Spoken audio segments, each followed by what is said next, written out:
할렐루야. 오늘 이사야 59장 1절로 8절까지의 말씀입니다. 오늘도 이 말씀 또 저와 여러분들에게 주시는 하나님의 말씀 또 하나님의 음성을 듣는 귀한 시간 되시기를 바랍니다. 오늘 제목 한번 같이 읽습니다. 시작. 하나님과의 소통. 오늘 하나님과의 소통이란 제목으로 주의 말씀을 나눕니다. 여러분, 우리 인간은요, 어떻게 보면 인간이 참 어떤 상황 가운데 또 특별히 이 재난과 이 재해 앞에 가장 이게 무감각한 존재가 우리 인간인 것 같습니다. 그래서 이 쓰나미나 지진이나 어떤 이런 자연 재해들이 닥쳐올 때에 다른 모든 동물들은 다 피한다고 하죠. 근데 인간만 남아가지고 그 재해를 다 겪게 되는 그런 일들을 우리가 많이 보게 됩니다. 뭐 꼭 재난뿐만 아닙니다. 이 고난과 고통 가운데서도 우리 영적인 존재인 우리의 이 삶이 굉장히 무뎌질 때가 있다는 것이죠. 우리가 삶이 평안할 때는 굉장히 우리 삶이 이 평안함 가운데 도취되어 가지고 그렇게 우리가 살아갑니다. 그러다가 우리가 고난과 고통이 닥칠 때에 그때 비로소 우리가 깨닫고 하나님 앞에 나아가는 그런 삶이 우리 가운데 있다는 것이죠. 여러분, 인간의 삶은요 마치 개구리와 같은 것 같습니다. 우리가 어렸을 때부터 이 과학 시간에 많이 들었던 이야기죠. 이 개구리는 변온동물이라고 합니다. 이 주변의 환경 온도에 민감하게 반응을 하는데 반응을 너무 잘합니다.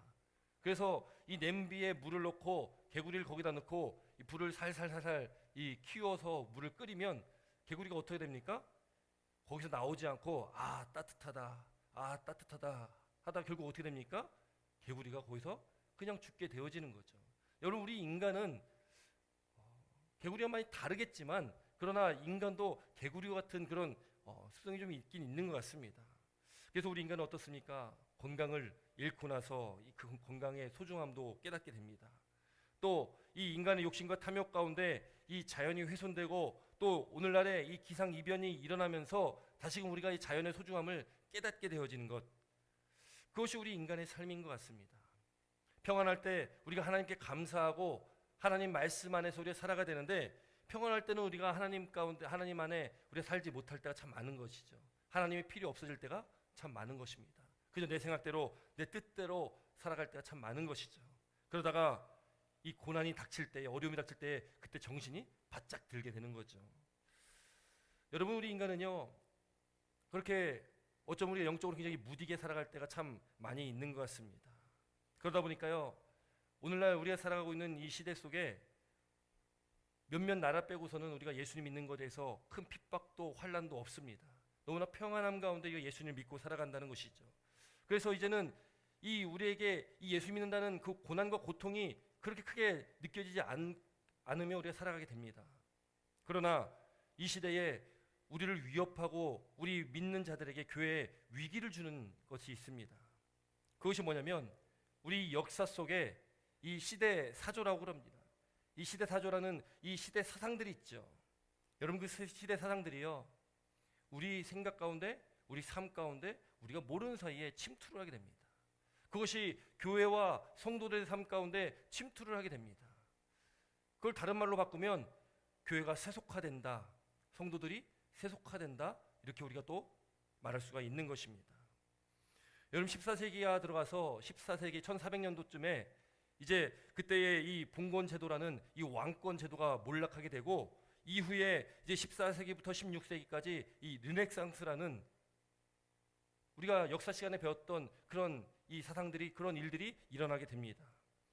그리고 18세기 19세기에서는 계몽주의 사상, 또 이제 18세기 중반 19세기 초반까지는 이 산업혁명을 겪으면서 인간의 사상들이, 생각이 많이 변화되게 됩니다. 그전에는 이 왕 중심의 그런 나라 체계였고 또 이 신정 제도 가운데 이 신을 믿는 그런 제도였다면 이제는 신이 아니라 인간 중심의 사회로 변화되게 된다는 것이죠. 그것을 우리는 인본주의라고 말합니다.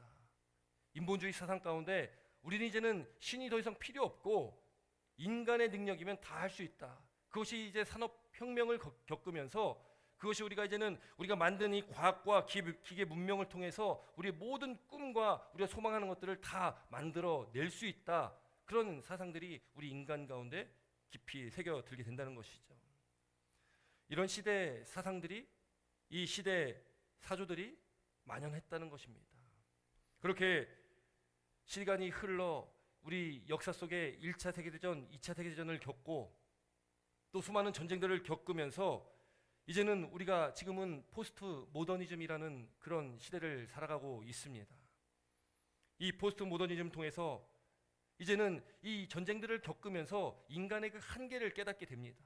인간의 한계를 깨닫고 또 인간의 이성에 대한 어떤 한계를 깨닫게 되는 것이죠. 그러면서요, 이 절대적인 것을 부인합니다.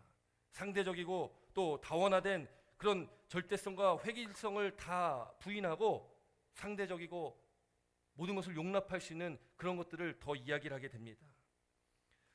그러면서 우리가 지금 겪고 있는 이 시대 가운데 우리가 흔히 말하는 이 물질 만능주의, 외모 지상주의, 또 과학 지상주의, 또 이 무신론과 다원주의, 이런 수많은 시대 사조들이 지금 우리 삶 가운데 너무 깊숙이 파고들었다는 것입니다. 교회도 마찬가지고 우리 성도들의 삶도 마찬가지라는 것이죠. 그러다 보니까요, 우리가 지금 이 믿음의 삶을 지켜나갈 때에 어떤 핍박과 환란이 우리를 흔드는 게 아니라 이런 시대 사상들이 우리를 흔든다는 것이죠. 너무나 아무렇지 않게 문화를 통해서 여러 가지 환경 가운데 우리가 이 사상을 받아들이게 됩니다. 여러분, 이 사상들은요, 공통점이 있습니다. 그것이 뭐냐면 바로 하나님을 배척하고 하나님을 인정하지 않는다는 것입니다. 절대적인 신을 거부합니다. 하나님을 배반하고 하나님의 그 존재를 인정하지 않는 것, 그것이 오늘날 우리가 살아가는 이 시대 사상이라는 거죠. 여러분, 우리는 인간은 어떤 존재입니까? 하나님의 형상을 따라 지음받은 존재입니다. 우리가 하나님의 형상을 따라 지음받은 존재가 하나님께 대항한다는 거죠. 창조주를 대항하는 것입니다. 창조주 하나님의 그 창조의 섭리를 우리는 따르지 않게 된다는 것이죠. 여러분, 그 근원적인 문제의 시작이 무엇일까요? 그 근원적인 문제의 시작은 바로 이 죄입니다. 인간이 일찍이 아담과 하와 때부터 시작된 그 죄로 말미암아 우리 인간 가운데 욕심과 탐욕으로 물들어져 있고, 또 그렇기 때문에 우리의 믿음의 삶 가운데 그런 죄의 문제가, 죄의 뿌리가, 죄로 인한 수많은 여러 가지 일들이 우리 삶 가운데 우리를 옥죄고 있다는 것이죠. 여러분, 오늘 우리가 읽은 이 본문 이사야 59장 이 말씀도 지금 이사야 선지자는 지금 이스라엘 백성들의 그 죄악을 꾸짖는 말씀을 하고 있습니다. 죄악을 책망하는 그런 말씀입니다. 여러분이 죄에 대한 말씀은 참 무거운 말씀이죠. 참 듣기 쉽지 않은 말씀이기도 합니다. 그러나 여러분, 이 죄는 우리가 정말 민감하게 바라봐야 될 사항입니다. 이 죄의 문제는 우리가 믿음의 삶을 살아갈 때 너무나 중요한 문제이기 때문에 우리가 이 죄를 깨닫지 못한다면, 내가 죄인임을 깨닫지 못한다면, 그러면 우리는 하나님의 은혜도 깨닫지 못하게 됩니다. 왜요?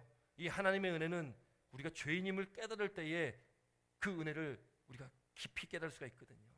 우리가 연약함을 깨달을 때에, 나의 능력의 한계를 깨달을 때에, 나는 연약한 존재, 죄인이라는 것을 깨달을 때에 우리는 그 하나님의 은혜를 더 깊이 우리가 체험할 수 있다는 것입니다. 여러분, 오늘 이 이사야 선지자는 이스라엘 백성들을, 그들의 죄악을 꾸짖게 됩니다. 우리 한번 1절 말씀 같이 읽습니다. 1절입니다. 본문 1절 말씀 같이 읽습니다. 시작. 여호와의 손이 짧아 구원하지 못하심도 아니요, 귀가 둔하여 듣지 못하심도 아니라. 아멘. 여러분, 우리가 지금 59장의 말씀 보고 있지만 58장, 그러니까 앞장의 말씀 보면 이스라엘 백성들이요, 하나님 앞에 금식하고 또 안식일도 지키며 그렇게 하나님 앞에 나아가는 모습을 보게 됩니다. 잘하고 있는 것이죠. 금식하며, 금식은 무엇입니까? 여러분, 금식의 의미는 우리에게 꼭 필요한, 우리가 생명을 유지하는데 꼭 필요한 것이 먹는 것 아니겠습니까? 그 먹는 것을 끊는다는 것은, 그것은 곧 내 생명을 다 주 앞에 드린다는 의미를 가지고 있습니다. 내가 먹는 것, 내 삶에 가장 필요한 것까지 끊으면서 내가 하나님께 나아갑니다라는 믿음의 결단의 표현이 바로 금식입니다. 이스라엘 백성들이 지금 금식하며 하나님 앞에 나아가는데, 그렇게 금식하며 나아가는 이스라엘 백성들이요, 58장 3절에 보니까 이렇게 얘기합니다. 아니, 우리가 금식하는데 어찌하여 주께서 보지 아니하십니까? 우리가 마음을 괴롭게 하되 어찌하여 주께서 알아주지 아니합니까? 아, 내가 금식기도 하는데 내가 주 앞에 이렇게 나가면서 예배 드리는데 왜 하나님 알아주지 않습니까? 이런 거거든요. 하소연하고 있는 거죠. 왜 이스라엘 백성들이 금식하며 하나님 앞에 나아가는데 왜 하나님께서는 알아주지 않으셨을까? 58장 3절 이후의 말씀 보면 그것에 대해서 정확하게 말씀을 하십니다. 여러분, 이스라엘 백성들이 지금 금식하는 것, 주 앞에 나아가는 것이 너무나 다 형식적이라는 겁니다. 그것은 마치 우리가 형식적으로 예배 나와서 그저 종교 활동하듯이, 종교 생활하듯이 그렇게 금식하며 그렇게 11조하며 헌금 내며 그렇게 하나님 앞에 나아갔던 이 바리새인과 같은, 서기관들과 같은 그런 모습이었다는 거죠. 하나님께서는 그 금식을 기뻐 받아주시지 않았다는 겁니다. 이스라엘의 그 부르짖음에 하나님은 응답하시지 않았다는 겁니다. 형식적인 예배, 형식적인 우리의 마음은 하나님께서 받아주시지 않는다는 거죠. 우리는 온 마음과 정성을 다해서 주 앞에 나아가야 됩니다. 마음과 뜻과 정성을 다해서, 생명을 다해서 주 하나님을 사랑해야 되는 것이 바로 우리의 마음이 되어야 된다는 것이죠. 그런데 이스라엘 백성들은 그렇지 않았습니다. 그러니 응답하지 않는 하나님 앞에 이스라엘 백성들이 뭐라고 말합니까? 여호와의 손이 짧은 것 같다는 거죠.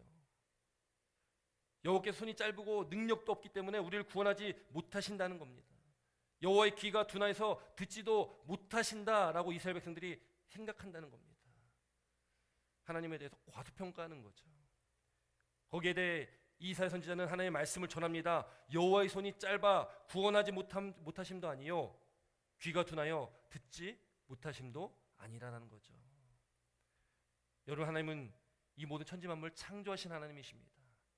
그 전지전능하신 하나님 앞에 우리가 하나님의 손이 짧다, 하나님의 귀가 둔하다 말하는 것 얼마나 건방진 말이겠습니까? 근데 이스라엘 백성들은 그렇게 생각하고 있다는 거예요. 또 왜 그들이 하나님 앞에 나왔는데, 하나님 앞에 금식하며 예배하며 기도하며 나아가는데 하나님께서 응답하시지 않습니까? 오늘 이 본문 2절에는요 정확하게 그것에 대해서 말씀하고 있습니다. 2절 말씀 같이 읽습니다. 2절입니다. 시작. 오직 너의 죄악이 너희와 나의 하나님 사이를 갈라놓았고 너의 죄가 그의 얼굴을 가리어서 너에게 듣지 않음이니라. 아멘. 여러분, 무엇 때문에 지금 여호와께서 듣지 않는다고 말씀하십니까? 바로 죄 때문이다. 너희 죄악이 너희와 이스라엘 백성들과 너희 하나님 사이를 갈라놓았다는 겁니다. 너희 죄가 하나님의 얼굴을 가리어서 너희에게서 겁니다. 여러분, 하나님과의 소통, 여러분 소통이 원활하기 위해서는 중요한 것이 있습니다. 이 죄의 문제가 해결이 되어야 되는 것이죠. 하나님과 인간 사이에 그 막힌 담이 있다면 그것이 바로 죄거든요. 그 죄가 허물어져야지, 그 죄의 담이 허물어져야지만 하나님과 우리 관계가, 하나님과 우리의 소통이 원활하게 이루어질 수가 있는 것입니다. 여러분, 우리 인간관계도 마찬가지 아닙니까? 우리가 자녀와 부모 사이에도, 또 우리가 인간관계 속에서도, 이 대인관계 속에서도 뭔가 중간에 뭐가 막힌 담 같은 그런 어떤 이유들이 있다면 서로 소통하기가 너무 힘든 거죠. 그런 것들을 우리가 일상에서도 많이 겪게 되는 것 아니겠습니까? 그런데 그것이 하나님과 우리와의 관계에서도 마찬가지라는 것이죠. 우리가 기도할 때에 하나님께서 응답하시지 않을 때가 있다는 거죠. 우리가 기도할 때에 하나님께서 빨리 좀 응답하셔서 좀 그 답을 듣고 그 길로 나아갔으면 좋겠는데 그렇지 않을 때가 있습니다. 물론 하나님의 그 섭리와 때가 있기 때문에 하나님께서 그 원하는 때에 가장 좋은 길로 하나님께서 우리 삶을 이끌어 가실 겁니다. 그러나 그 문제 말고도 죄의 문제가 있다면 하나님과의 그 소통이 원활하지 않게 된다는 것입니다. 그것은 바로 우리의 죄의 문제라는 것이죠. 그러므로 우리의 죄의 문제를 속히 해결해야 되는 것입니다. 그 죄의 문제에 대한 해결은 무엇입니까? 우리가 하나님 앞에 기도하는 겁니다. 무슨 기도를 드립니까? 회개 기도를 드리는 것입니다. 여러분, 우리가 하나님의 말씀을 깨닫고 또 그 말씀을 듣는다면, 그 말씀을 듣고 우리는 속히 깨달았다면 돌이켜야 되는 그 회개의 삶을 우리는 살아가야 되는 거죠. 여러분, 사도행전의 말씀 보면요, 사도행전에 2장과 7장에 보면 2장에는 사도 베드로가 설교를 하고요, 7장에는 스데반 집사가 설교를 합니다. 오순절 마가 다락방에 임했던 그 성령 강림 사건 이후에 이제 사도들이 또 세움받은 스데반 집사가 하나님의 말씀을 전합니다. 그런데 베드로가 전했을 때와 또 이 스데반 집사가 전했을 때 이 받아들이는 사람의 이 청중의 반응이 너무나 다릅니다. 우리 한번 말씀 한번 같이 읽겠습니다. 우리 사도행전 2장 37절 38절 말씀 한번 같이 읽습니다. 함께 읽습니다. 시작.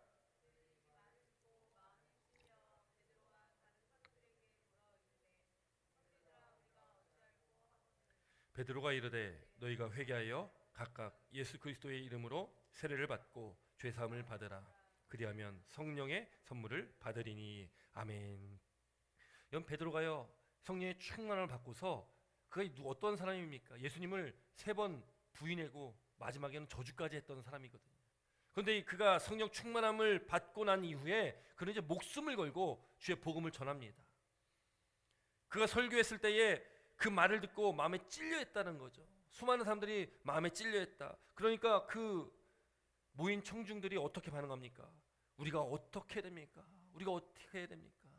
왜요? 이 베드로의 설교를 듣고 마음에 찔림이 왔던 거죠. 베드로 설교가 어떤 설교겠습니까? 바로 예수 그리스도에 대한 말씀을 전했습니다. 예수 그리스도가 이 땅에 오셨는데 너희 유대인들이 그 예수님을 메시아로 구주로 인정하지 않고 십자가에 못 박혀 죽게 만들었다. 그 말씀을 듣고서요 마음에 찔려했던 사람들이 있다는 거죠. 그리고 어떻게 해야 될까를 구했을 때에 베드로가 정확하게 말합니다. 너희가 회개하여 각각 예수 그리스도의 이름으로 세례를 받고 죄사함을 받으라. 그러면 성령을 선물로 받는다. 무엇하라는 것이죠? 바로 회개하라는 겁니다. 회개하면 또 그렇게 예수 그리스도 이름으로 세례를 받으면 죄사함을 받게 된다. 그리고 성령의 선물로 받는다. 사도행전 7장 54절에는요 스데반 집사님의 설교가 나옵니다. 스데반 집사님의 설교를 듣고서요 그때 당시 그 자리에 있었던 청중들, 이 시간 차이가 그렇게 많은 시간 차가 있는 것이 아니거든요. 지금 다 유대인들이 듣고 있는 것입니다. 이 스데반 집사가 설교를 한 이후에 그 청중들은 이렇게 말합니다. 이 말을 듣고 마음에 찔려 그를 향하여 이를 갈거늘. 너무나 다른 반응이죠. 베드로의 설교를 듣고선 그들이 회개하며 돌이켜 3,000명이나 넘는 사람들이 세례를 받게 됩니다. 그런데 스데반 집사의 설교를 듣고서는 그들이 마음에 찔린 다음에 그들이 어떻게 했습니까? 이를 갈았다. 그리고 그 다음 57절 58절 말씀 보니까 그들이 큰 소리를 지르며 귀를 막고 일제히 그에게 달려들어 성 밖으로 내치고 돌로 칠세. 그렇게 스데반 집사님이 순교당하게 됩니다. 베드로 설교 또 스데반 집사님의 설교 두 설교 모두 다 예수 그리스도에 대한 그 복음을 전했습니다. 그런데 받아들이는 사람들이 너무나 다른 반응을 했다는 겁니다. 여러분, 베드로가 설교를 잘해서 또 스데반 집사는 설교를 잘 못해서 이런 결과가 나왔을까요? 여러분, 이것은 우리가 어떻게 받아들이냐에 따라서 우리가 그 말씀을 듣고 그 말씀을 듣는 그 말씀 가운데 깨닫고 우리가 돌이키냐 돌이키지 않냐를 말하고 있는 것입니다. 저와 여러분의 믿음의 삶은 말씀을 듣고 또 깨닫는다면 돌이키시는 은혜가 있길 주의 이름으로 축원합니다. 하나님 앞으로 우리가 돌이키셔서 우리가 하나님 앞에 우리 죄를 고하고 그렇게 회개하며 자복하며 옆에 나아갈 때에 하나님께서 긍휼과 자비를 우리에게 베풀어 주시고 우리를 깨닫게 하시는 그 은혜 안에 우리가 죄사함을 얻어 또 성령을 선물로 받는 그런 놀라운 역사가 저와 여러분의 믿음의 삶 가운데 있길 주의 이름으로 축원합니다. 우리는 듣고 깨닫고 돌이키는 그런 회개하는 삶을 살아야 된다는 것입니다. 여러분, 에베소 2장 14절로 16절까지 이렇게 기록합니다. 우리 함께 같이 읽습니다. 에베소 2장 14절로 16절입니다. 함께 읽습니다. 시작. 그는 우리의 화평이신지라 둘로 하나를 만드사 원수된 것 곧 중간에 막힌 담을 자기 육체로 허시고 법조문으로 된 계명의 율법을 폐하셨나니 이는 이 둘로 자기 안에서 한 세 사람을 지어 화평하게 하시고 또 십자가로 이 둘을 한 몸으로 하나님과 화목하게 하려 하심이라. 원수된 것을 십자가로 소멸하시고. 아멘. 여러분, 지금 에베소 2장에서 말씀하는 것, 우리가 읽은 이 말씀 가운데 그는 우리의 화평이신지라, 이 그는 바로 예수 그리스도를 말하는 것입니다. 예수님께서 우리의 화평이시다. 그분은 둘로 하나를 만드사 원수된 것 곧 중간에 막힌 담을 자기 육체로 하셨다. 이것은 무엇을 말하냐면 하나님과 인간 사이에 있었던 이 죄의 담, 그 죄의 담을 예수님께서 십자가에 달려 죽으심으로 그 담을 하셨다는 것을 말합니다. 여러분, 예수님께 십자가에 달려 죽으셨을 때에 그때 어떤 일이 일어났습니까? 그때 이 성막의 그 성소와 지성소 사이를 구분하는 이 휘장이 위에서 아래로 찢어지는 역사가 있었습니다. 이 성소와 지성소는 아무나 들어갈 수 있는 데가 아니거든요. 성소는 제사장들이 들어갈 수 있었습니다. 이 지성소는 대제사장만 1년에 딱 한 번, 대속죄일에 한 번 딱 들어갈 수 있는 데가 이 지성소입니다. 지성소에는 하나님의 그 법궤, 언약궤가 위치하고 있습니다. 그런데 이 성소와 지성소를 가르고 있는 그 구분하고 있는 이 휘장이 찢어졌다는 것은 무엇이냐면 이제 하나님 앞에 대제사장이 1년에 한 번 나아갈 수 있는 그 길을 이제 예수님께서 십자가에 달려 죽으심으로 말미암아서 우리가 그 은혜를 입어서 우리는 이제 그 앞으로 하나님 앞으로 나아갈 수 있는 존재가 됐다는 것을 말합니다. 그 전까지는 하나님 앞에 우리가 나아갈 수가 없었습니다. 그러나 우리의 중보자 되시고 또 우리의 화평이 되시는 바로 예수님께서 우리를 대신해 십자가에 죽으심을 통해서 우리는 하나님 앞에 우리 나아갈 수 있다는 것을 믿으시기 바랍니다.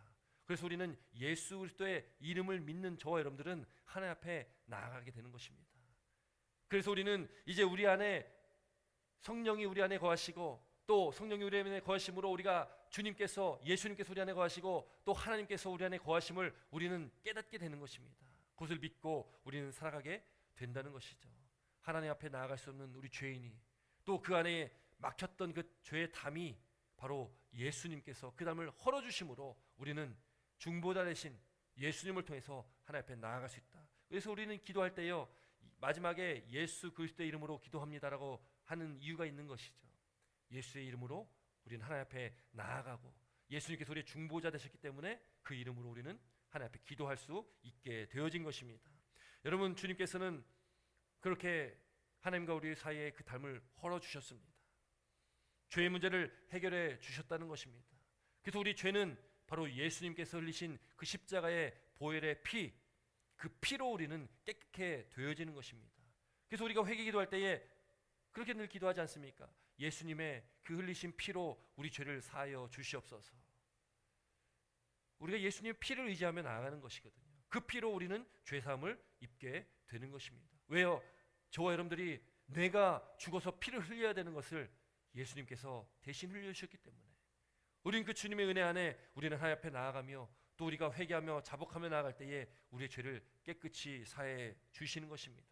그렇게 죄사함을 받는다는 것입니다. 여러분, 주님께서 그렇게 우리를 위해 이 땅에 오셨습니다. 그래서 예수님을 우리는 화목 제물이다라고 말합니다. 하나님과 우리 인간을 화목해 하시기 위해서 오셨다라고 해서 예수님을 우리는 화목 제물이다라고 말하고 있는 것이죠. 여러분, 오늘 본문에 보면요 이스라엘 백성들이 하나님 앞에 이 죄악 가운데 지금 빠져 있다는 것을 이 이사야 선지자는 지금 그것을 지적하고 있습니다. 우리 한번 본문 3절부터 5절까지 한번 같이 읽습니다. 3절부터 5절입니다. 함께 읽습니다. 시작.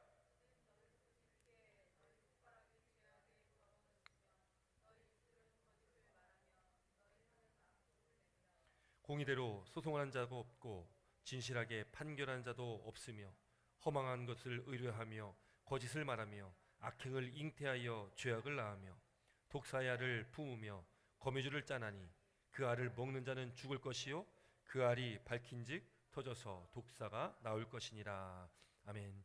지금 여러분 이사야 선지자가요 지금 지적하고 있는 것이 이스라엘 백성들의 죄를 지적하고 있습니다.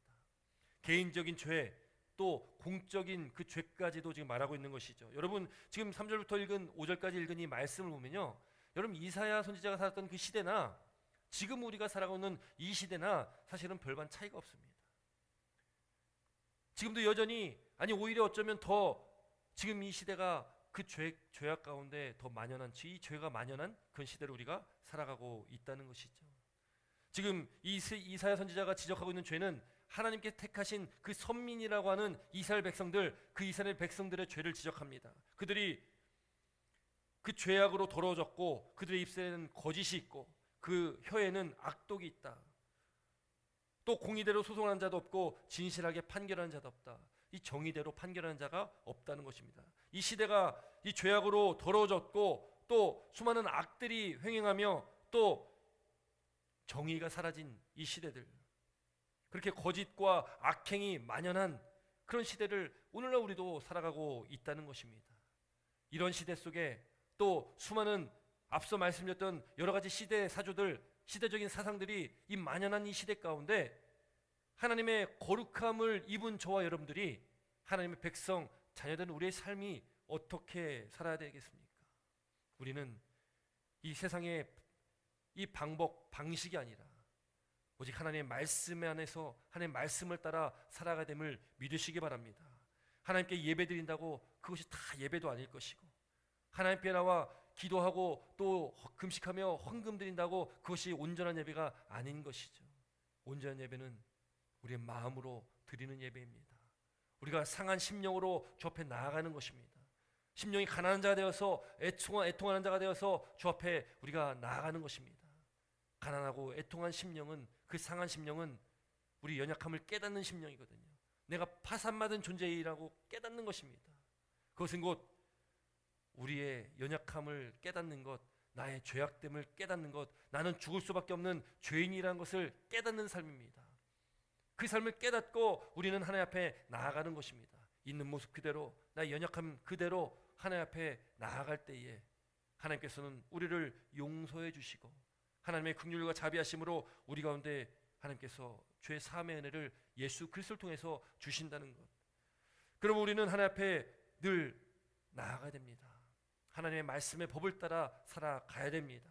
세상의 방법이 아니라, 세상의 그 가치들이 아니라, 세상의 시대 사조가 아니라 우리는 하나님의 말씀 앞에 바로 서서 바로 예수 그리스도를 통해서 하나님과의 관계가 온전하게 늘 이루어지며 그렇게 하나님과 소통하는 삶을 저와 여러분이 살아가야 됨을 믿으시기 바랍니다. 여러분, 우리가 그런 믿음의 삶을 살아갈 때에 우리는 우리 삶이 평탄한 삶, 하나님께 주시는 그 형통한 삶을 살아가게 된다는 것이죠. 오늘 이 본문에는 6절부터 이 7절부터 8절까지 말씀해 보면 이 두 가지의 그 결과를 말해주고 있습니다. 두 가지의 길로 설명을 해주고 있습니다. 우리 한번 7절과 8절 말씀과 같이 있습니다. 본문 7절과 8절입니다. 함께 있습니다. 시작. 그 발은 행악하기에 빠르고 무죄한 피를 흘리게 신속하며 그 생각은 악한 생각이라 황폐와 파멸이 그 길에 있으며 그들은 평강의 길을 알지 못하며 그들의 행하는 곳에는 정의가 없으며 굽은 길을 스스로 만드나니 무릇 이 길을 밟는 자는 평강을 알지 못하느니라. 아멘. 여러분, 이 세상은요 그렇게 죄 가운데 점점점 물들어가는 그런 이 점점 악행이 만연하는 그런 시대로 나아가고 있다면 여러분, 우리는요 하나님을 믿는 믿음 안에 우리가 나아갈 길은 바로 평강의 길이다라고 8절에 말하고 있는 것입니다. 우리가 나아가는 그 길은 평강의 길인데 하나님을 믿지 않고 이 세상 가운데서 그 악행을 행하며 나가는 그 정의를 행하지 못하고 살아가는 이 시대 사람들은 굽은 길로 나아간다. 굽은 길을 스스로 만든다. 오늘 본문에는 기록하고 있다는 거죠. 이 굽은 길로 가는 이 굽은 길을 밟는 자는 평강을 알지 못한다는 겁니다. 왜요? 이 평강은 바로 이 평강, 이 평화의 원천 되시는 하나님께로부터 오는 그 평강이기 때문에 그렇습니다. 이 평강은 하나님과의 온전한 관계 속에서 우리에게 주어지는 것입니다. 이 세상이 줄 수 없는 그 평화가 바로 예수 그리스도를 통해서 우리에게 주어진다는 것이죠. 그렇기 때문에 우리가 하나님과의 관계가 온전하지 못하다면, 하나님과 우리 인간 사이에 그 막힌 담이 있다면 이 주님께서 주시는 평강이 우리에게 전해지지 못한다는 겁니다. 우리가 그 평강의 길로 걷지 못하게 된다는 거죠. 여기 굽은 길은 우리가 생각하는 그런 굽은 길의 의미보다 이 굽다라는 것은 하나님의 말씀을 따르지 않는 삶, 하나님의 그 말씀을 지키지 않는 그 정의로운 삶을 살지 않는 그 사람의 마음, 그 삐뚤어진 그 마음을 상징하고 있는 것입니다. 하나님의 말씀을 따르지 않는 그 삶, 스스로 만든다. 인간 스스로가 그 길로, 자신이 만든 그 길로 나아가는 것입니다. 오늘 우리가 사는 이 시대도 그 길로 나아가기를 조정하는 것이죠. 여러분, 우리는 우리 스스로 만든 이 굽은 길이 아니라 하나님께서 우리에게 주시는 하나님을 통해서 예수 그리스도를 통해서 나아가는 그 평강의 길로 우리는 나아가는 삶을 살아됨을 믿으시기 바랍니다. 그때에 우리는 이 평강의 길을 통해서 하나님과의 온전한 관계가 이루어진다는 것이죠. 이 굽은 길, 인간이 스스로 만드는 이 행악의 길, 이 굽은 길의 결말은 어떻게 되겠습니까? 이 굽은 길로 나아가면 그 길은 패망의 길입니다. 그 길은 죽음의 길이라는 것이죠. 그러나 하나님께 열어주신 이 평강의 길은 생명의 길입니다. 구원의 길입니다. 사는 길입니다. 영생의 복이 있는 그 길이라는 것입니다. 하나님께 나오지 못하는 자들, 하나님께 돌이키지 못하는 자들은 이 평강의 길을 알 수가 없는 것이죠. 사랑하는 여러분, 우리가 하나님과의 온전한 관계 속에 하나님께서 우리에게 열어주신 이 평강의 길을 날마다 걸으시기를 주의 이름으로 축원합니다. 굽은 길의 결과가 황폐와 파멸이라면 그 길이 아니라 우리는 영원한 생명을 주시는 그 길로 나아가시는 복된 믿음의 삶이 되시기를 주의 이름으로 축원합니다. 우리가 그 평강의 왕이신 하나님, 또 그의 아들 독생자 예수 그리스도를 믿고 나아가며 살아간 저와 여러분의 삶 가운데 우리가 주님께 주시는 그 참된 평안함이, 그 평강이 우리 가운데 있어서 우리가 날마다 주의 은혜 안에 그 복된 삶을 살아가시기를 주의 이름으로 축원합니다. 여러분, 이사야 1장 16절부터 18절에는 이사야를 시작하면서 이사야 선지자가 이 글을 시작하면서 결론 같은 말씀을 적었습니다. 우리 한번 같이 읽습니다. 이사야 1장 16절로 18절까지의 말씀입니다. 이사야 1장 16절로 18절까지의 말씀입니다. 함께 읽습니다. 시작. 너희는 스스로 씻으며 스스로 깨끗하게 하여 내 목전에서 너희 악한 행실을 버리고 악행을 그치고 선행을 배우며 정의를 구하며 학대받는 자를 도와주며 고아를 위하여 신원하며 과부를 위하여 변호하라. 여호와께서 말씀하시되 오라 우리가 서로 변론하자. 너희의 죄가 주홍 같을지라도 눈과 같이 희어질 것이요 진홍같이 붉을지라도 양털같이 희게 되리라. 아멘. 여러분, 이사야 선지자는요 말씀을 시작하면서 지금 결론을 말하고 시작한 것입니다. 16, 17절에는 우리가 어떻게 살아가야 될지에 대해서 잘 말씀해주고 있는 것이죠. 우리가 악한 행실을 버리고 선행을 하며 정의를 구하라, 그렇게 하나님을 사랑하고 내 이웃을 나 자신같이 사랑하라라는 것을 지금 말하고 있는 것입니다. 그런데 그것이 끝이 아니라는 거죠. 그 선행, 그 정의를 구하는 것이 끝이 아니라는 겁니다. 그 이후에 18절은 이렇게 기록하는 것입니다. 18절은 바로 죄의 문제를 말하고 있는 것이죠. 우리의 죄가 주홍 같을지라도 눈과 같이 희어질 것이요 진홍같이 붉을지라도 양털같이 희게 되리라. 바로 우리의 죄의 사함을 말하는 것입니다. 우리가 이 세상 가운데서 하나님의 말씀의 법 안에 우리가 이 세상 가운데서 정말로 선행을 행하며 그 정의 안에서 우리가 삶을 살아갈 때에 그와 함께 우리는 우리 죄의 문제를 해결해야 된다는 것입니다. 우리가 주 앞에 회개하며 자복하며 나아갈 때에 우리 하나님께서, 우리 주님께서는 우리 죄가 주홍같이 그렇게 붉을지라도 희게 만들어 주신다는 겁니다. 우리 죄를 사하여 주신다는 것입니다. 우리의 그 막힌 담, 그 죄의 담을 헐어 주신다는 것입니다. 사랑하는 여러분, 우리의 막힌 담, 하나님과의 소통을 방해하는 우리 안에 있는 그 막힌 담이 다 허물어지는 귀한 은혜가 우리가 느낄 주의 이름으로 축원합니다. 그러기 위해서 우리가 회개하며 날마다 하루를 살아가시기 바랍니다. 하나님 말씀 안에서, 하나님 말씀의 법 안에서 선행과 정의를 구하고 또 회개의 삶을 살아 하나님께서 바라시고 원하시는 그 복된 삶으로 나아가셔서 의인의 길은 여호와께서 인정하시나 악인의 길은 망하리로다 말씀하시는 그 하나님의 말씀을 우리가 마음속에 새기고 우리가 그 거룩한 길로, 그 의인의 길로, 그 평강의 길로, 그 생명과 구원의 길로 날마다 하루를 살아가시는, 남은 한 주간을 또 살아가시는 저 우리 사랑하는 성도 여러분의 삶이 되시기를 주의 이름으로 축원합니다. 기도드리겠습니다.